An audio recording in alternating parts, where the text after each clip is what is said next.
할렐루야. 네, 오늘 이 시간 신약 책별 성경 연구 데살로니가전서 첫 번째 강의에 오신 모든 분들을 주님의 이름으로 환영하고 축복합니다. 이제 오늘부터는 이렇게 교육문화관 2층에서 함께 예배하며 또 말씀의 은혜를 나누게 되는데요. 하필이면 또 이 공간에서 제가 처음 강의를 하게 돼서 뭔가 처음에 교육 전도사 시절 때 처음 막 설교할 때 약간 그런 떨림이 조금 있는 것 같습니다. 우리 성도님들께서 평소에 이 공간에는 많이 안 오셨을 거라 생각을 합니다. 그러시죠? 왜냐하면 이제 무릎 아파서 여기까지 올라오시는 게 좀 힘드시고, 우리가 사실 새로운 예배 공간은 아닙니다만 그렇다고 많이 익숙한 공간은 아니실 텐데요. 이참에 그냥 새로운 마음으로 교회 리모델링과 더불어서 우리의 마음도 함께 리모델링 되는 그런 은혜의 시간이 되었으면 좋겠습니다. 지금 이제 여기 스피커로 인해서 이제 우리 성도님들 보실 때 오른쪽에 있는 줄이 좀 화면이 잘 안 보실 수가 있습니다. 그래서 뭔가를 보실 때, 화면 보실 때 불편하시면은 좀 왼쪽으로 이동하셔서 그렇게 화면을 보시면 좋겠습니다. 또 이제 뭔가를 쓰고 기록하기가 전보다는 조금 더 불편하실 텐데요. 이것 또한 하나의 추억이다 생각하시면서 함께 은혜를 나누겠습니다. 오늘과 다음 주 2주간은 데살로니가 전서를 살펴보고요. 그 다음 세 번째 주에는 이제 데살로니가 후서를 또 한 주 동안 살펴보겠습니다. 다들 숙제해 오셨나요? 목소리가 많이 줄었습니다. 전에 공간은 좀 더 크지만 여기는 작아서요. 더 잘 보입니다. 네. 데살로니가 전서는 전부 몇 장으로 되어 있죠? 그러니까 안 보시니까, 숙제 안 하시니까 모르시는 거예요. 네, 5장입니다. 길지 않은 5장의 성경입니다. 그러나 이 5장 안에는 엄청난 은혜의 말씀이 들어있다라는 거 숙제를 해오신 분들은 아실 겁니다. 자, 그러면 교재 77쪽 데살로니가 전서 서론입니다. 보통 초신자분들이 이제 성경을 읽고 싶어 하실 때 목사님들이 많이 추천하는 성경이 있다면요, 구약에서는 잠언을 많이 추천하십니다. 그리고 신약에서는 요한복음을 많이 추천하시는 경우가 많아요. 잠언은 무슨 성경이라고 불리죠? 지혜의 성경이라고 불리죠. 특히 교훈적인 부분이 다른 성경에 비해서, 그러나 교훈으로만 끝나는 건 아닙니다. 복음이 들어있습니다. 교훈적인 부분이 다른 성경에 비해서 조금 더 많다 보니까 이제 어린 자녀들에게 또 잠언 읽으라고 많이 강요하신 분들 계실 거예요. 어렸을 때. 많고요. 또 초신자분들에게도 큰 거부감이나 어려움 없이 또 이해가 되는 그런 읽을 만한 성경으로 잠언을 추천하기도 합니다. 그리고 신약에서는 요한복음을 많이 추천하시는데요. 목사님들이 왜 초신자분들에게 요한복음을 많이 추천하시냐면, 요한복음은 또 역사서잖아요. 스토리가 있습니다. 그리고 믿음의 기초를 이루는 그런 내용들이 나와 있고요. 또 예수님의 생애에 대해서도 좀 다루고 있고요. 그리고 표현 중에 믿는다 이런 표현 단어가 이제 100번 정도가 나오는 성경이어서요. 초신자분들의 믿음을 충분히 끌어내기에 적절한 성경이라고들 많이들 목사님들이 이제 말씀하십니다. 그런데 오늘 한 가지 더, 데살로니가 전서, 잠언도 좋고 요한복음도 좋지만요, 데살로니가 전서도 초신자분들이 읽기에 충분하고 적합한 성경이라는 것입니다. 더군다나 몇 장입니까? 5장입니다. 자, 요한복음은 몇 장입니까? 21장입니다. 네. 21장씩이나 됩니다. 요한복음은. 네. 데살로니가 전서는 5장 밖에 되지 않고요. 그렇기 때문에 성경을 읽다가 중간에 데살로니가 전서 읽다가 막 포기할 틈도 없이 다 읽어버려요. 그래서 하는 순간 데살로니가 전서를 다 완독하게 되는 것이죠. 이제 우리가 함께 살펴보겠지만요, 데살로니가 전서의 매력은 믿음, 사랑, 소망, 이 3가지의 이야기가 가장 많이 나온다는 겁니다. 믿음, 사랑, 소망 또 어디에 나옵니까? 고린도 전서에 또 나오죠. 그런데 사실 데살로니가 고린도 전서야 13장에서만 나오지만 데살로니가 전서에서는요, 전체적으로 이 내용이 다 나옵니다. 그래서 믿음, 사랑, 소망의 기본적인 그 신앙을 설명하고 또 목자의 마음이 좀 나와 있어요. 그러니까 양을 사랑하고 아끼는 목자의 마음이 또 너무나도 잘 녹아져 있는 책이라서요. 많은 격려가 있고 또 이 지침이 담겨 있습니다. 그래서 데살로니가전서를 읽다 보면 이제 주님의 사랑을 느끼고 그 안에서 격려받고 힘을 얻고 또 앞으로 어떻게 살아가야 할지 지침도 받고요. 또 이제 마지막 부분에 가면 이제 하늘의 소망을 갖게 된다는 것입니다. 오늘 우리가 이 데살로니가 전서를 통해서 그러한 은혜를 누릴 수 있길 소망합니다. 교재 77쪽 맨 아래입니다. 데살로니가 전서는 연대적으로 바울의 13권의 서신서 중에 두 번째로 기록한 성경이에요. 바울의 서신서 중에 가장 첫 번째가 무슨 성경입니까? 갈라디아서. 이제는 뭐 신약 책별 성경 연구를 계속 하시다 보니까 이제 박사들이 돼가시는 것 같습니다. 네, 갈라디아서가 갈라디아서고요. 그리고 나서 바울은 데살로니가 전서와 후서를 쓰게 됩니다. 78쪽 데살로니가 전서는 특별히 그리스도인의 우정의 고전이라고 알려질 정도로 사도 바울과 데살로니가 교인들 사이의 애정 또는 이 우정이 잘 묻어나 있는 책이에요. 다음 저자입니다. 우리가 바울 서신을 공부하고 있는 중에 데살로니가를 살펴보니까 당연히 저자는 누굽니까? 바울이죠. 그런데 바울이 저자가 아니라고 공격하는 사람들이 더러 있습니다. 우리 함께 성경 찾아볼게요. 데살로니가전서 1장 1절입니다. 1장 1절 우리 함께 한 목소리 읽습니다. 시작. 바울과 실로아노와 디모데는 하나님 아버지와 주 예수 그리스도 안에 있는 데살로니가인의 교회에 편지하노니 은혜와 평강이 너에게 있을지어다. 아멘. 여기 1절에 바울과 실로아노와 디모데는 이렇게 시작을 하다 보니까 이 세 사람의 이름이 있는데 왜 꼭 바울이 저자라고 하느냐 이렇게 주장하는 사람들이 좀 덜어 있어요. 그리고 1장에 보면 계속 어떤 표현이 나오냐면요. 우리가, 우리는 이런 식으로 계속 표현하고 있어요. 그러다 보니까 자꾸만 바울이 저자가 아니다. 그거 봐라. 이 세 명이 함께 쓴 거다. 주장을 하는데요. 그런데 2장에 보면 이제 바울이 저자라는 게 확실하게 나옵니다. 우리 함께 2장 18절. 2장 18절의 말씀 함께 찾아서 읽습니다. 시작. 그러므로 나 바울은 한 번, 두 번 너에게 가고자 하였으나 사탄이 우리를 막았도다. 아멘. 이 한 구절만 봐도 데살로니가 전서의 저자가 바울이다라는 게 확실하게 느껴지시죠? 사실 바울은 나라고 하는 표현과 우리라고 하는 표현을 이제 상황에 따라서 번갈아 가면서 이 성경을 기록했어요. 그 당시에 디모데와 실루아노가 바울과 같이 함께 있었고요. 또 그들과 함께 이 데살로니가 교회를 같이 개척을 했기 때문에 우리라는 표현을 이제 많이 쓰고 있는 거고요. 그래서 문안할 때도 데살로니가 교회에다가 편지를 쓰며 문안할 때도 우리가 같이 너희들 소식이 궁금하다, 잘 지내냐 이렇게 같이 이제 우리라는 표현을 통해서 문안을 합니다. 그래서 같이 이름을 거론했던 거고, 그래서 우리라는 표현을 썼던 거지. 그렇다고 해서 실로아노와 디모데가 이 서신서를 쓴 것은 아닙니다. 그 다음 기록 연대와 배경을 한번 보겠습니다. 데살로니가 전서는 2차 전도 여행 때 고린도에서 주후 51년경에 기록이 되었습니다. 그러니까 사도행전에 기록된 2차 전도 여행, 이제 기억이 잘 안 나시고 가물가물하시겠지만요. 사도행전 16장에서 사도 바울이 소아시아에서 사역을 할 때 주의 성령이 나타나서 어디로 가러 갑니까? 마게도냐로 가라고 이제 막 합니다. 우리 다 아시잖아요. 그래서 마게도냐, 이제 오늘날로 유럽이죠. 그 마게도냐에서 첫 번째로 개척한 교회가 빌립보 교회입니다. 빌립보 교회.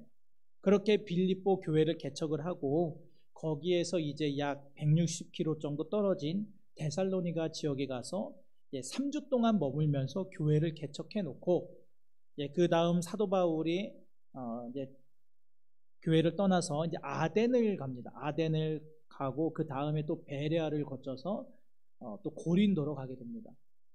그래서 고린도에서 이제 18개월 정도를 이제 머무는 가운데 데살로니가 교회 소식을 들었어요. 개척을 해놓고서는 오래 있지는 못하고 아덴을 거쳐서 막 베레아 거쳐서 고린도 가서 머무는 동안에 이제 이 데살로니가 교회 소식을 들었고 그때 쓴 편지가 바로 오늘 살펴보는 데살로니가 전서입니다. 그래서 데살로니가 전서는 이제 2차 전도 여행 때 고린도에서 주 51년에 기록한 성경이에요. 자, 그 다음에 보시면 바울은 데살로니가를 떠난 후에 교활하고 비양심적이라고 비방을 받고 있었다. 여러분, 이게 무슨 말일까요? 왜 갑자기 생뚱맞게 바울이 이렇게 막 모함을 당하고 욕을 먹고 있을까요? 바울이 데살로니가 교회를 개척하고 교회를 떠나서 아까 말씀드린 것처럼 이제 아덴으로 갑니다. 아덴으로 갑니다. 그리고 아덴에서 이제 디모데를 만나게 돼요. 그리고 디모데를 더 살펴보겠지만 디모데를 데살로니가 교회로 보냅니다. 바울은 한동안 아덴에 머무르면서 계속 말씀을 전했어요. 그리고 말씀드린 것처럼 이제 고린도로 또 가게 됩니다. 그렇게 고린도에서 18개월을 머물면서 복음을 전하였고, 그러는 동안에 바울이 데살로니가 교회를 개척만 해놓고서는 개척하신 목사님이 오시지를 않으니까 이제 바울에 대해서 이제 이런저런 이야기들이 막 소문이 돌기 시작합니다. 바울이 데살로니가 교회로부터 이제 어떤 물질적인 지원을 받았었는데 어찌 뭐 코빼기도 안 비친다. 야, 바울도 결국에는 돈 때문에 사역을 한 거구나. 이런 막 수군대는 말들과 바울은 뭐 교활한 사람이다. 바울은 변덕쟁이다. 언제는 우리 데살로니가 교회를 그렇게 사랑한다, 좋아한다 하더니 그렇게 3주 만에 훅 하고 떠나서는 도무지 돌아오지 않는다. 이런 비방과 오해를 받았던 거예요. 그래서 사실 바울이 굉장히 마음이 어려워했습니다. 괴로워했습니다. 그래서 자신의 심정을 이 데살로니가전서에서 또 밝히고 있어요. 바울은 이 편지를 통해서 비록 내가 육신적으로는 당신들을 찾아볼 수 없지만 나는 교활한 사람이 아니다. 내가 당신들이 오해하는 것처럼 내가 돈 때문에 사역한 것도 아니다. 사실 내가 얼마나 데살로니가 교회를 가고 싶어서 당신들을 보고 싶어서 소식이 궁금해서 내가 여러 번 가려고 했었다. 그런데 사탄이 그 길을 가로막아서 내가 가지 못했다. 이제 이런 속사정들을 또 성경에서 또 이야기를 합니다. 바울이 이러한 비방을 받았던 결정적인 원인이 있었는데요. 그게 뭐냐면은 바울 주변에 동역자들이 있었습니다. 동역자들이 있었는데 그 동역자들이 어려움에 처하게 됩니다. 그런데 이때 어떻게 소문이 났냐면은 바울이 그 동역자들을 다 내버려두고 혼자 도망을 갔다. 이제 이런 거짓 소문이 만들어졌던 거예요. 그런데 사람들이 사실 확인을 하지 않고선 그런 거짓 소문을 믿고 그냥 무턱대고 바울을 이제 비방하고 공격을 했던 것이죠. 그래서 사도 바울이 이 편지를 써서 정말 내가 데살로니가 교인들을 얼마나 사랑하는지 그 사랑의 고백을 또 하고 있습니다. 그 다음에 보시면 바울은 데살로니가 교인들이 극심한 환난 가운데서 믿음으로 견딘 것에 대해서 감사를 합니다. 우리 데살로니가 1장 2절과 3절 함께 찾아 읽습니다. 데살로니가전서 1장 2절과 3절 시작. 우리가 너희 모두로 말미암아 항상 하나님께 감사하며 기도할 때에 너희를 기억함은 너희의 믿음의 역사와 사랑의 수고와 우리 주 예수 그리스도에 대한 소망의 인내를 우리 하나님 아버지 앞에서 끊임없이 기억함이니. 아멘. 이 당시 데살로니가 교회가요, 역사와 전통이 있는 그런 교회가 아니라 개척한 교회였습니다. 개척교회. 개척한 지 얼마 되지 않은 교회였는데 교인들이 환난과 핍박 중에도 믿음으로 잘 견뎌냈던 거예요. 그래서 바울은 교인들이 믿음으로 잘 견딘 것에 대해서, 왜냐하면 소문을 들었잖아요. 너무너무 감사하면서 이 편지를 썼던 겁니다. 자, 그 다음 데살로니가는 로마의 식민지 마게도냐에서 가장 중요한 항구 도시이며 오랫동안 번영을 누려온 도시입니다. 어느 시대든 어느 도시든 이 항구를 끼고 있으면요 상당히 번영합니다. 이 당시 데살로니가는 아주 거대한 항구 도시였어요. 지금의 튀르키예, 이스탄불을 경유하는 큰 고속도로가 이 데살로니가 지역을 같이 경유해서 지나가고 있었습니다. 그러다 보니까 자연스럽게 이 데살로니가 지역이 한국까지 끼고 있으니까 무역의 중심지가 됐던 것이죠. 그리고 사도 바울이 데살로니가를 떠나서 아덴을 거쳐서 베레아를 거쳐서 지금 고린도까지 갔습니다. 이제 멀리 떨어졌어요. 그런데도 데살로니가 교회 소식을 빨리 들을 수 있었던 것은 앞에서 말씀드린 것처럼 고속도로가 나 있었기 때문에, 그 당시에 길이 잘 뚫려 있었기 때문에 그게 가능했던 것입니다. 많은 사람들이 고속도로를 통해서 무역하고 또 물건을 사고 팔고 다니는 이런 장사꾼들에 의해서 데살로니가 지역의 소식을 바울이 금방금방 전해드릴 수가 있었던 것이죠. 특이한 점은요, 데살로니가는 로마의 식민지 아래에 있었습니다. 그런데 사실 로마 군인들이 주둔해 있지 않은 도시였어요. 그러니까 명목상으로는 로마의 통치 아래에 있었지만 사실 로마 군인들이 배치되어 있지 않은, 주둔해 있지 않은 도시. 그래서 다른 도시에 비해서 더 자유스러운 도시였고, 통제가 없으니까 도시였고, 불필요한 통제가 없고, 그래서 더욱 발전하고 오랫동안 번영을 누릴 수 있었던. 왜냐하면 군인들이 주둔하게 되면 약탈이 일어나죠. 또 이렇게 빼앗는, 어떤 강제로 빼앗는 이런 일들이 일어나는데, 군인들이 주둔해 있지 않으니까 많은 사람들이 오랫동안 자유스럽게 그렇게 번영하면서 누리며 살게 됐습니다. 그 다음 특징 보겠습니다. 특징으로는요, 이 데살로니가 전서 전체에 걸쳐서 각 장마다 어떤 내용이 나오냐면 주님의 이 재림에 관한 내용이 나온다는 것입니다. 재림, 주님 다시 오심. 우리 함께 1장 10절 말씀 찾아서 읽어보겠습니다. 고린도전서 1장 10절의 말씀 시작. 또 죽은 자들 가운데서 다시 살리신 그의 하늘로부터 강림하실 것을 너희가 어떻게 기다리는지를 말하니 이는 장래의 노하심에서 우리를 건지시는 예수시라. 아멘. 자, 그 다음 2장 19절입니다. 2장 19절. 2장 19절 시작. 우리의 소망이나 기쁨이나 자랑의 면류관이 무엇이냐? 그가 강림하실 때 우리 주 예수 앞에 너희가 아니냐? 자, 그 다음 3장 13절입니다. 3장 13절 시작. 너희 마음을 굳건하게 하시고 우리 주 예수께서 그의 모든 성도와 함께 강림하실 때 하나님 우리 아버지 앞에서 거룩함에 흠이 없게 하시기를 원하노라. 아멘. 자, 그 다음 4장 15절입니다. 4장 15절의 말씀 시작.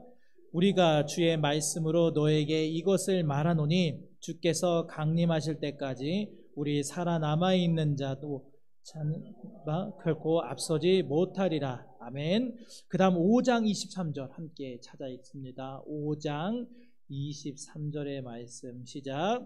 평강의 하나님이 친히 너희를 온전히 거룩하게 하시고 또 너희의 온 영과 혼과 몸이 우리 주 예수 그리스도께서 강림하실 때 흠없게 보존되기를 원하노라. 아멘. 자, 이렇게 바울은요, 각 장마다 주님의 재림에 대한 내용을 언급합니다. 그러면서 그때 우리를 건지신다. 우리가 지금 환난 당하고 있지 않냐? 우리가 고난 당하고 있지 않냐? 그런데 주님 재림하시면 그때 주님께서 우리를 건지신다. 믿지 않는 자들에게는 주님 다시 오시는 날이 심판의 날이지만 그러나 우리 믿는 자들에게는 너무나 큰 소망과 기쁨과 영광의 시간이다. 재림의 때를 기억하자.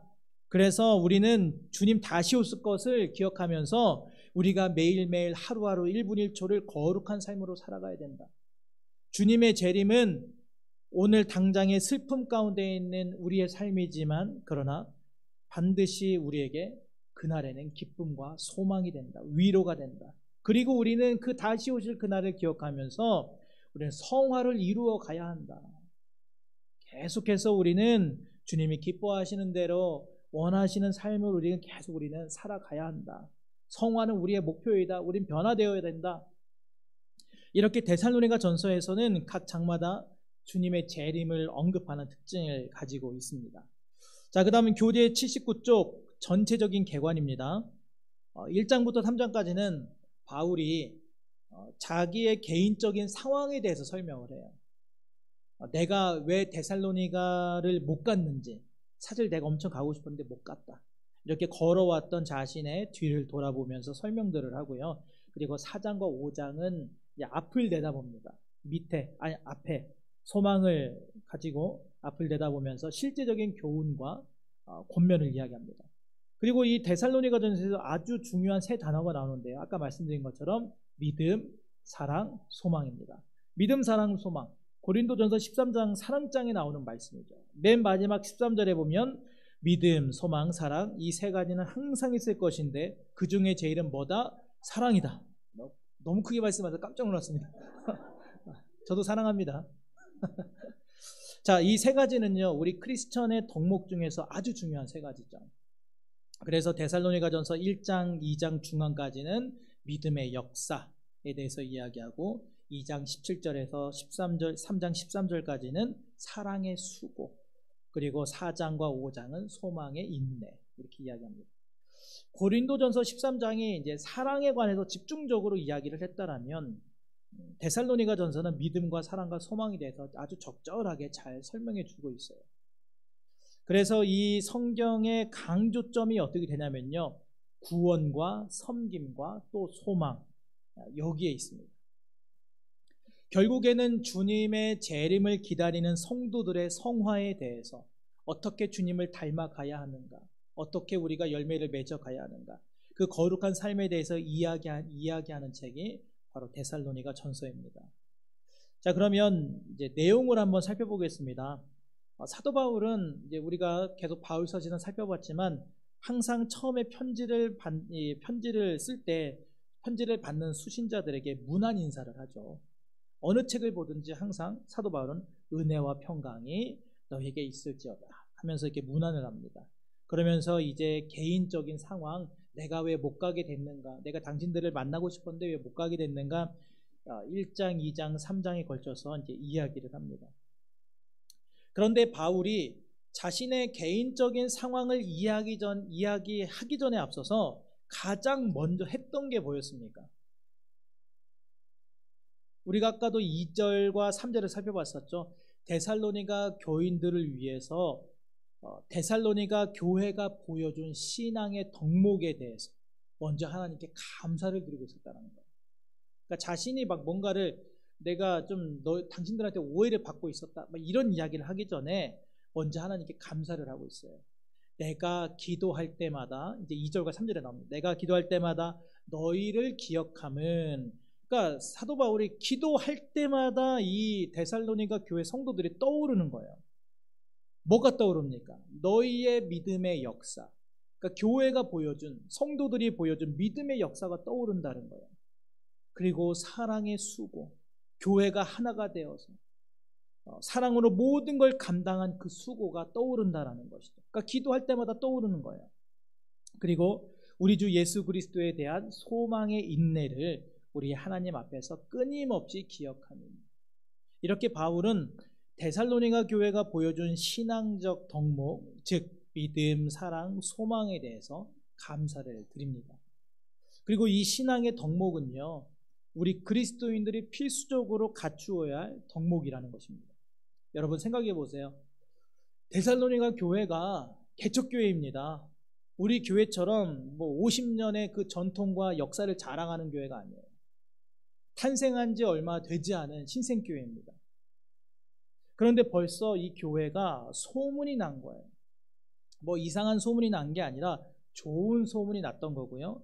또 그만큼 교회가 잘 성장하고 있다라고 하는 이제 긍정적인 소문이 나기 시작합니다. 그래서 이러한 데살로니가 교회의 좋은 소문은 다른 지역의 교회들에게, 다른 신자들에게 본이 되었고, 이 믿음의 소문이 각 지역에 널리 퍼져갑니다. 우리 말씀 찾아보겠습니다. 데살로니가전서 1장 7절과 8절입니다. 데살로니가전서 1장 7절과 8절 함께 읽습니다. 시작. 그러므로 너희가 마게도냐와 아가야에 있는 모든 믿는 자의 본이 되었느니라. 주의 말씀이 너에게로부터 마게도냐와 아가야에게뿐만 들릴 뿐 아니라 하나님을 향하는 너희 믿음의 소문이 각처에 퍼졌으므로 우리는 아무 말도 할 것이 없노라. 아멘. 그래서 79쪽 맨 아래 바울은 데살로니가 교회의 모범적인 믿음의 소문에 대해서 감사를 드렸던 거예요. 그 다음 80쪽입니다. 이 믿음의 소문이 마게도냐와 아가야뿐만 아니라 그 지역의 일대를 넘어서 많은 사람들에게 이게 전해지게 되었는데, 그러면서 그 소문들의 내용이 뭐냐? 그 내용이 9절과 10절입니다. 우리 데살로니가전서 1장 9절과 10절.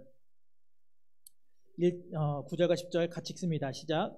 그들이 우리에 대하여 스스로 말하기를 우리가 어떻게 너희 가운데 들어갔는지와 너희가 어떻게 우상을 버리고 하나님께로 돌아와서 살아계시고 참되신 하나님을 섬기는지와 또 죽은 자들 가운데서 다시 살리신 그의 아들이 하늘로부터 강림하실 것을 너희가 어떻게 기다리는지를 말하니 이는 장래의 노하심에서 우리를 건지시는 예수시니라. 아멘.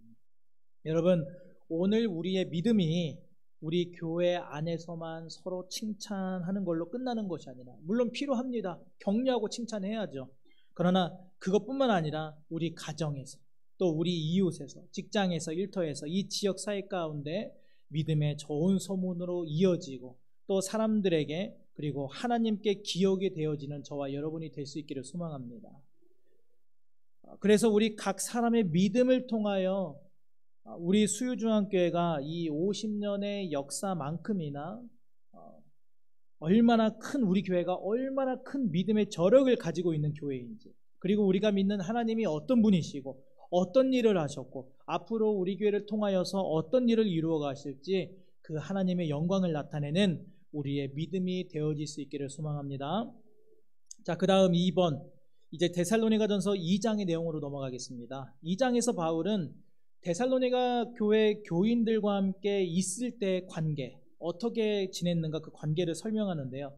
데살로니가에서 어떻게 바울이 사역을 했었는지, 또 그때 그 사역할 때 상황이 어땠었는지, 또 복음을 전하는 그 복음의 동기가 어땠었는지, 또 자신이 복음을 전할 때 그때의 자세, 복음을 전할 당시에 자신의 마음가짐이라든가 행위가 어땠었는지를 2장에서 설명하고 있습니다. 2장 2절 이하에 보면 이제 우리가 빌립보 교회에서 많은 고난과 또 고난을 당했다. 그럼에도 불구하고 우리가 너희에게 가서 사역을 했는데 우리의 사역은 절대 간사함이나 부정에서 난 것이 아니다. 우리는 복음을 전할 때 속임수로 하지 않았다. 우리는 어디까지나 하나님께로부터 복음을 위탁받은 사람들이기 때문에 사람을 즐겁게 하려고 했던 적도 한 번도 없었고, 그래서 남들에게 아첨을 떤 적도 없었고, 내가 무슨 욕심과 탐욕을 가지고 탐심을 가지고 복음을 전하지 않았다. 내가 무슨 막 복음을 전하면서 나는 대단한 사람이다, 뭔가 내가 권위를 세우고자 사역을 하지 않았다. 이렇게 사도 바울은 자신이 했던 사역들에 대해서, 복음의 동기에 대해서 결코 부정함이나 속임수가 없었다라고 이야기를 해요. 여러분, 이러한 사역의 내용은요, 저처럼 목회자에게만 해당되는 내용이 아닙니다. 제가 말씀을 전하고 제가 교육부서를 담당하고 맡은 부서를 지도하는 일뿐만 아니라 우리 성도님들 한 명 한 명이 하나님의 부르심을 받은 사람들이잖아요. 또 복음을 위탁받은 사람들이잖아요. 또 그리고 교회를 통해서 직분을 주셨고 세움을 받았고, 또 우리 성도님들이 각각 속한 소그룹, 공동체에서 어떤 맡은 일들, 또 교회에서 여러 가지 하게 되는 헌신들, 봉사들, 사역들 전부 다 공통적으로 해당되는 내용입니다. 우리가 맡은 사역의 동기는요, 늘 사사로운 이익이 되어서는 안 되는 거고, 하나님의 부르심에 대한 순종과 또 사람 이전에 하나님을 기쁘시게 하는 그런 사역들이 되어야 하는 줄로 믿습니다. 우리가 하나님만 바라보며 우리가 정말 하나님을 기쁘시게 하기 위해서 열심히 사역을 다할 때, 여러분 그 모습들도 다 사람들도 보고 함께 감사하고 기뻐하게 되는 거예요. 우리 그리스도인들은요, 모든 그리스도인은 전부 다 사역자라는 사실을 여러분 기억하시길 바랍니다. 특별히 2장 7절에 보면 바울이 이제 자신의 사역을 어떻게 했는지 사역의 행위들을 그런 표현하는 가운데 유모라고 하는 표현을 씁니다. 유모. 우리 2장 7절 함께 찾아서 읽겠습니다. 데살로니가전서 2장 7절 시작. 우리는 그리스도의 사도로서 마땅히 권위를 주장할 수 있으나 도리어 너희 가운데서 유순한 자가 되어 유모가 자기 자녀를 기름과 같이 하였으니. 아멘. 바울이 사람들을 다룰 때 유모와 같이 유순함으로 사람들을 대했다고 합니다. 갓난아기, 신생아들을 다루듯이 사역을 바울이 그렇게 했다라는 거예요. 왜일까요? 데살로니가 교회는 어떤 교회였습니까? 우리 수유중앙교회처럼 역사와 전통이 있는 교회였습니까? 아니죠. 개척교회였어요. 교회 성도들은 대부분 새신자들입니다. 믿음을 안 지 얼마 안 된 사람들이라는 거죠. 그래서 성도들을 대할 때, 말씀을 교육할 때, 그들과 교제할 때, 사역을 할 때 갓난아기를 다루듯 유순함이 필요했던 것이죠. 바울이 많은 희생을 했다라는 거예요. 사실은 굉장히 답답하겠지만 그냥 다 참고 인내하고, 잘 이해 못하면 또 설명해주고, 2번 설명했는데 또 이해 못하면 또 복음을 3번 설명해주고 4번 설명해주고, 바울이 많은 희생을 해야 됐고 감싸줘야 됐고 또 꼼꼼하게 살펴보면서 그들의 필요가 뭔지 알아야 되고 사랑도 또 많이 베풀어줬던 것입니다. 그것도 모자라서 바울이 더 나아가서 아버지처럼 사역을 했다라고 해요. 아버지처럼 권면했다. 우리 2장 11절의 말씀 함께 찾아 읽습니다. 2장 11절 시작. 너희도 아는 바와 같이 우리가 각 사람에게 아버지가 자기 자녀에게 하듯 권면하고 위로하고 경계하노니. 아멘. 데살로니가 교회 성도들을 유순하게 대하고 또 아버지처럼 권면하고 위로하고 경계했다라고 바울이 고백해요. 권면이라는 것은 뭔가 어떤 일을 하도록, 특정 행동을 하도록 자극을 주는 거예요. 했으면 하는데 안 하고 있는 거예요.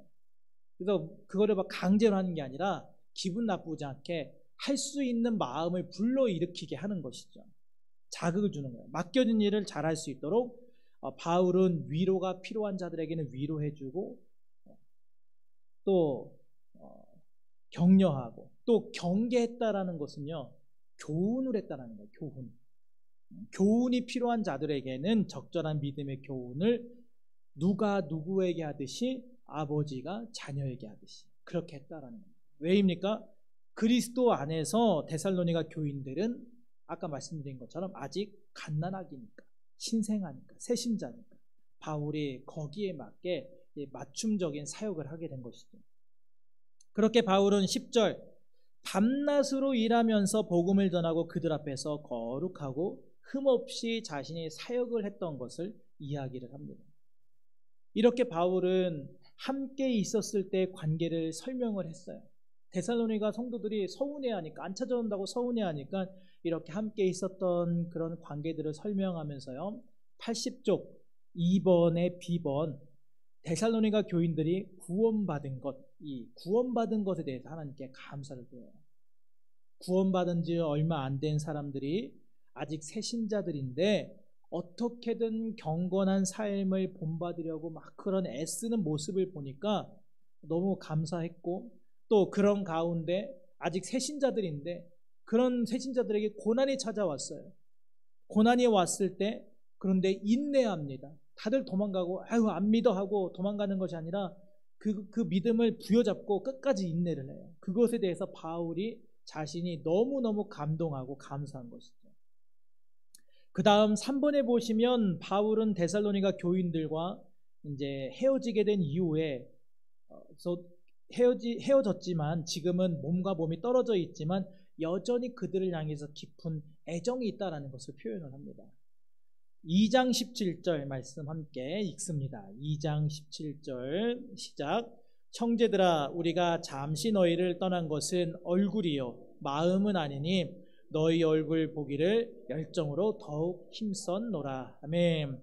바울이 데살로니가 교회에 대한 어떤 마음이나 관심, 열정이 식었던 게 아니라요, 사실은 너무너무 보고 싶어서 데살로니가에 가려고 여러 번 힘을 썼었다라는 거예요. 애정이 여전히 있다라는 겁니다. 그런데 아쉽게도 번번이 실패하게 되죠. 18절, 사탄이 우리를 막았도다. 그리고 19절, 우리의 소망이나 기쁨이나 자랑의 면류관은 주님 강림하실 때 바로 너희들이다. 20절, 너희는 우리의 영광이요 기쁨이다. 바울이 복음 사역을 위해서 열심히 지금 달려가고 있는 가운데 데살로니가 교인들을 보면 큰 기쁨이 되는 거예요. 위로가 되는 거예요. 소망이 되는 거예요. 영광이 되는 거예요. 그것이 자신에게 면류관이 된다는 겁니다.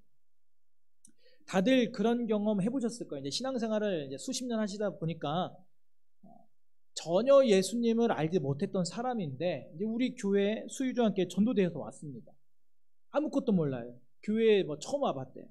이제 그러는 가운데 이제 점점점 예수님을 알게 되고 그리고 함께 예배하고 기도하고 어느새 이제 하다 보니까 같은 구역도 되고 같이 이 전도회에서 같이 활동도 했는데 그러다 보니까 그 사람의 신앙이 분명히 새신자인데 점점 그 새신자 이제는 새신자를 붙이면 안 될 정도 너무나도 쑥쑥 믿음이 자라나고 하는 그런 모습을 보면서 그럼 얼마나 우리의 마음이 기쁩니까? 야, 저분이 몇 년 전에 아무것도 모르는 정말 새신자였는데 너무 순수하지만 새신자였는데 지금은 저렇게 교회에서 직분받고 열심히 일을 하고 얼마나 저분만 보면 너무 감사하고 막 눈물 나고 기도가 절로 나오고 지금 바울의 마음이 그런 거예요.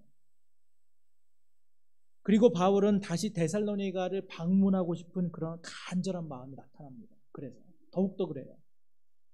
지금도 여전히 떨어져 있지만 다시 만날 그 간절한 기대를 갖고 있는 것이죠. 그 다음 81쪽입니다.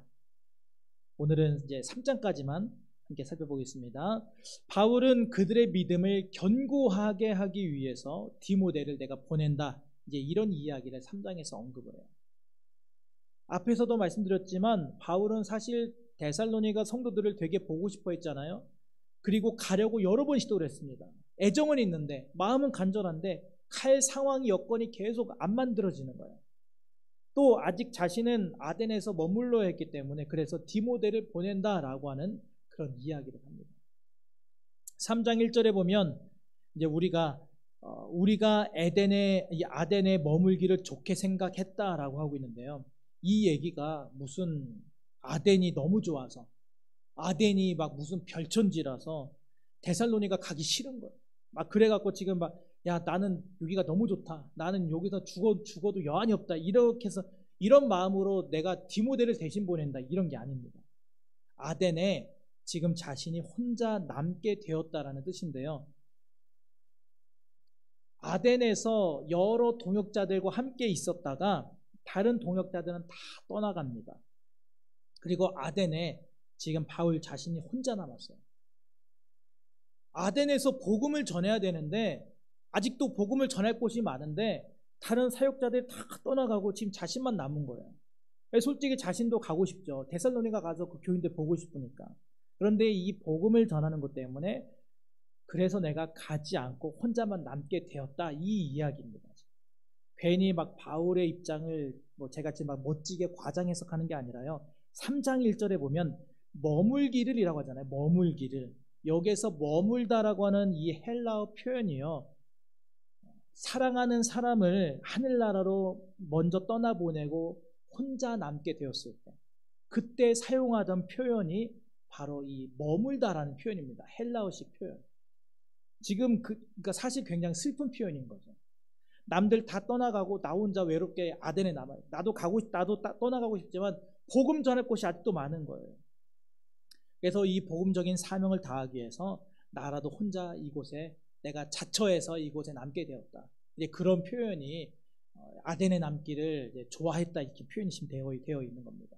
그래서 데살로니가 교인들을 위해서는 나는 남아야 하니까 디모데를 대신 보내겠다. 아덴은 내가 감당하고 환난 중에 있는 데살로니가 교회 성도들의 믿음을 견고하게 하기 위해서는 디모데를 내가 보낸다. 그렇게 바울은 데살로니가에 디모데를 보내고요. 그 이후에 이제 디모데가 돌아와서 이야기를 해주는 거예요. 기쁜 소식을 전합니다. 기쁜 소식의 효력에 대해서 이야기를 해요. 데살로니가 교회 사람들도 바울을 너무너무 보고 싶다라고 합니다. 이런 이제 이야기를 이제 해주는 거예요. 우리 함께 3장 6절 찾아서 읽어보겠습니다. 데살로니가전서 3장 6절 시작. 지금은 디모데가 너에게로부터 와서 너희 믿음과 사랑의 기쁜 소식을 우리에게 전하고 또 너희가 항상 우리를 잘 생각하여 우리가 너희를 간절히 보고자 함과 같이 너희도 우리를 간절히 보고자 한다 하니. 아멘. 사도 바울이 그렇게 애타게 그리워하고 그래서 참다 못해서 디모데를 보냈는데 디모데가 와서 들려준 소식이요. 그들도 데살로니가 사람들도 사도 바울을 너무너무 간절한 마음으로 보고 싶어 합니다. 이제 이런 이야기를 들은 거예요. 여러분, 바울도 사람이잖아요. 그 소식이 자신에게 너무 기뻤고 마음의 위로가 됐던 겁니다. 그리고 8절, 너희가 주 안에서 굳게 선즉 우리가 이제는 살리라.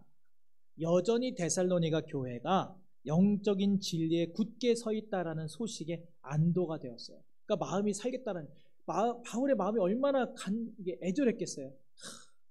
데살로니가 교회가 그렇게 핍박을 받고 고난을 당하는데 마음이 불안불안하죠. 왜냐하면 개척교회고 대부분 새신자들로 이루어진 교회니까.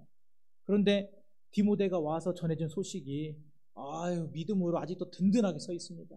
그들이 얼마나 믿음이 좋은지요. 이렇게 영적인 진리에 아직도 굳게 서 있다라는 소식에 바울의 마음이 살겠다. 내가 이제 드디어 살겠다. 이런 표현까지 합니다. 그렇게 디모데가 전해준 교인들의 믿음과 사랑의 소식에 큰 위로를 바울이 받게 돼요. 그리고 마지막으로 바울은 데살로니가 교인들의 풍성한 사랑과 거룩한 삶을 위해서 기도합니다. 여러분, 바울이 어떤 기도를 했을까요? 교회가, 성도들이 지금처럼 여전히 사랑이 넘쳐나고 서로가 서로를 아껴주고 고난과 환난과 핍박 중에도 믿음 안에서 마음을 굳건하게 하고, 그리고 마지막 날 주님 앞에 섰을 때 아무런 흠이 없기를 위하여서 거룩한 삶을 꾸준하게 계속해서 살아가도록, 열매를 맺어가도록 그렇게 기도를 바울이 했던 것입니다. 그게 바로 우리 그리스도인들의 핵심이기 때문이죠. 여러분, 이처럼 우리 교회가, 또 저와 여러분 한 사람 한 사람 개인이 지금 이 데살로니가 교회처럼 견고한 믿음과 또 풍성한 사랑과 그리고 순전한 소망 가운데 살아가는 그런 믿음의 발걸음들이 되실 수 있기를 소망합니다. 오늘은 여기까지 함께 살펴보고요. 이제 다음 주에는 갈라디아서 4장부터 마지막 6장까지 살펴보면서 마무리하도록 하겠습니다. 오늘 보니까 숙제를 안 해오신 분들이 꽤 계신 것 같아요. 5장입니다. 함께 더 읽어오시면은, 이게 내용을 오늘 살펴보셔서 아시겠지만 너무너무 막 기쁘고 감사한 그런 내용들이 많아요. 함께 다시 한번 또 한 주간 동안 읽어보시면서 다음 주에 더욱더 풍성한 말씀의 은혜를 나누겠습니다. 자, 그러면 오늘 이제 배운 내용을 기억하시면서 함께 이 시간 기도하길 원합니다. 함께 기도하실 때, 주님, 영적인 환난과 혼란 가운데 살아가고 있는 이 시대 가운데 그러나 믿음의 역사를 이루는 우리 모두가 되게 하여 주시옵소서. 항상 감사가 넘쳐나게 하시고 믿음과 사랑과 소망의 신앙적인 덕목을 갖추게 하여 주시옵소서. 언제나 믿음의 좋은 소문이 나게 하옵소서. 이 기도 제목 가지고 간절히 합심하여 기도합니다.